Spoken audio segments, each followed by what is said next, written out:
Once all settings are set, press the Sweep Continue button to start a continuous sweep of the selected frequency range. Tapping the Save button instantly saves the spectrum curve. To review the saved spectrum curve, go to Tools and Settings, then select Files. Select the spectrum curve you want to review and press Open. In this submenu, Spectrum Compact have a variety of options to look at. Let's take a look at Power in Band. The Power in Band menu allows measuring the input power for a specified bandwidth with a center frequency specified at this menu.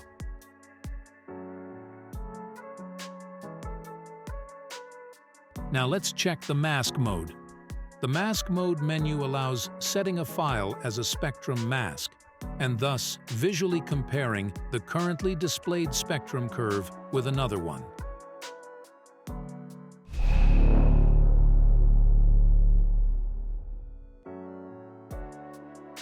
Using the record function, Spectrum Compact saves each sweep consequently, creating a recording of a continuous spectrum sweep, which can be examined later. To start a new recording, go to the Tools and Settings menu, select Record, and press New Record. The file name is assigned automatically, but it can be changed afterwards. The maximum length of a single record file is 30 minutes. If the recording is not manually stopped earlier, either by tapping the New Record button again, thus disabling it, or by tapping the Open Record or Back buttons, a new consequent record will be started automatically. Records are sorted by the time they were created, and the latest record is on top of the list. The start time of the record and the number of frames recorded are given under the file name. Let's open our newly created record by tapping the Open Record button. In this submenu, we have a variety of options to look at. By tapping Play, the playback is started from the currently displayed frame.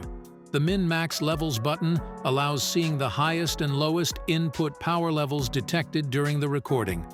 Open Time Plot submenu allows visualizing the detected power values over time during a record. The vertical axis is transformed into a time axis. The bottommost row of a time plot corresponds to the newest sweep, and the uppermost row corresponds to the first recorded sweep. Input power levels are indicated with different colors. The color legend is displayed above the graph.